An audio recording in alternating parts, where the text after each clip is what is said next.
All right. Now, projecting lineups is tough.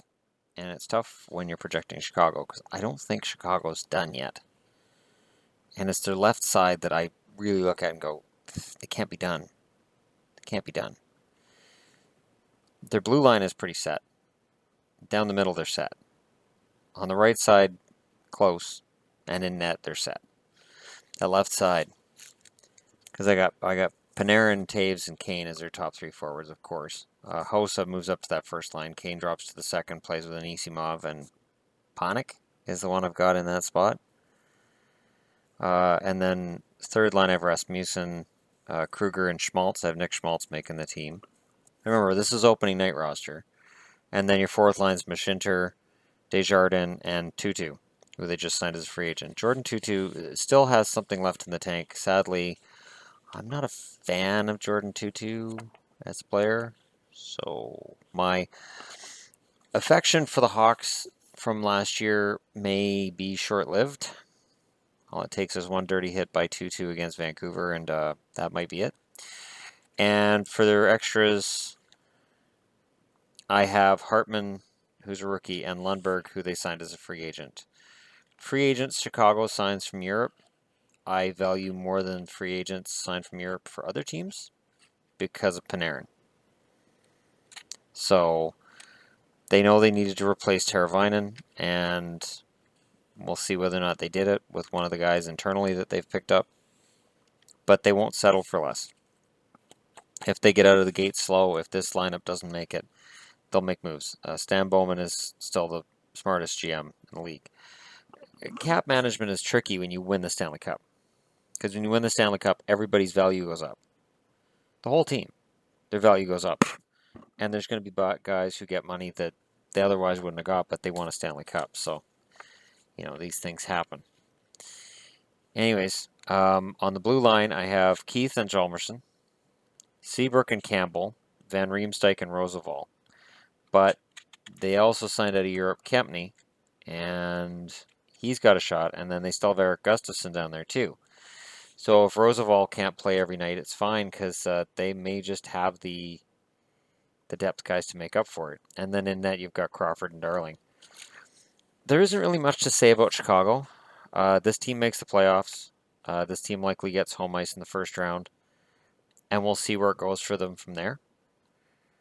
But they're a good team. And as long as you've got Taves and Kane, you're going to be in the conversation. Jonathan Taves, Captain Canada, whatever you want to call him, is a guy who's held up 3 Stanley Cups already in his career. But it also calls to attention the fact that while people say, oh, these guys hit their stride when they're 26 or 27, what I've seen with Crosby, Taves, Kane, and all these guys, once they hit at 21 or 22 years of age, that's pretty much their standard from then on. Guys who come into the league like, really, really hot, usually don't get a whole lot better because they don't really have any better to get to. Crosby especially. I mean, when you're already at the top of the game, where do you go from there? So, yeah, I see this team in the playoffs. It'll be interesting to see if they can bring anybody else in. I just don't see anything else in their depth that tells me, yeah, they're going to bring in this guy or that guy. So, yeah, I wish I had more to say about Chicago, but they're a good team. And like I said, they'll make the playoffs. Crawford's one of the more underrated goalies in the league. At some point in time, my look back on the greatest goalies in my era, I'll probably be kicking myself for not having Crawford in there at some point, but for now I don't. So, but at some point I will, and I know that Crawford is a good goaltender. He's a big game goaltender. He has his flaws, but everybody does, and that's part of the whole hockey thing. And Kane is a master. I think Kane, Panarin, and Anisimov, deadly. I don't like Panik in that second spot at all. I don't like Panik, Rasmussen, and Mashinter on the left side at all. This is where if Alex DeBrincat can switch wings, and if he can have a fantastic camp, this is where DeBrincat makes a lineup. As an unheralded second rounder, boom, out of nowhere, here he is. So that'd be nice. I'd be quite happy with that. Chicago has good luck with the drafting table over the last 10 years.